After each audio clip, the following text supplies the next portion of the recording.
નમસ્કાર મિત્રો, આપ જોઈ રહ્યા છો આપણું રાજુલા ન્યૂઝ। રાજુલા શહેરમાં રામનવમીના તહેવાર નિમિત્તે ભવ્ય શોભાયાત્રાનું આયોજન કરવામાં આવ્યું હતું। આ શોભાયાત્રામાં માનો મહેરામણ ઉમટી પડ્યું હતું। સમગ્ર વિગતની વાત કરીએ તો રાજુલા શહેરમાં રામનવમીના તહેવાર નિમિત્તે ભવ્ય શોભાયાત્રા નીકળી હતી। આ શોભાયાત્રા જૂના સ્વામિનારાયણ મંદિરથી જલારામ મંદિર સુધી યોજાઈ હતી। ખાસ કરીને રામનવમીના તહેવાર નિમિત્તે શહેરના તમામ વેપારીઓ દ્વારા પોતાનો ધંધો રોજગાર સ્વૈચ્છિક રીતે બંધ પાડવામાં આવ્યો હતો। સૌપ્રથમ ભગવાન શ્રી રામની પૂજા અર્ચના કરી શોભાયાત્રા શરૂ કરવામાં આવી હતી।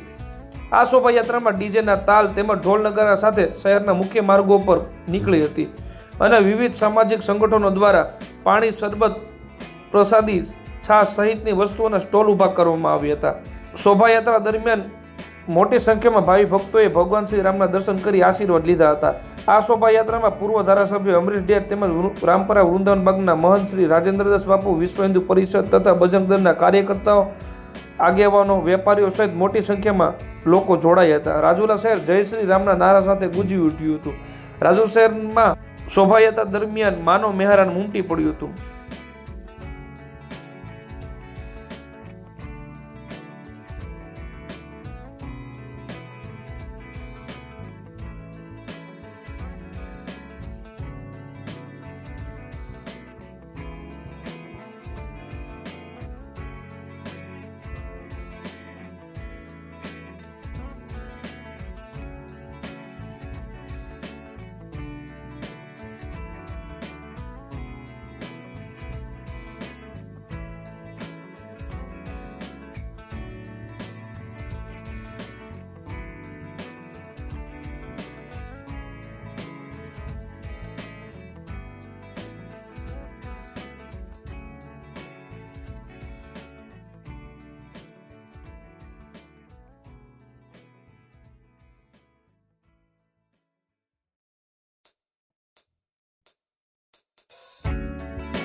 જાન્યુઆરીમાં જ્યારથી રામ મંદિર બન્યું છે ત્યારથી આ રાજુલા શહેરમાં અને રાજુલા તાલુકામાં એટલો ઉત્સાહ છે કે લોકો રામનવમીની વાટ જોઈને બેઠા હતા।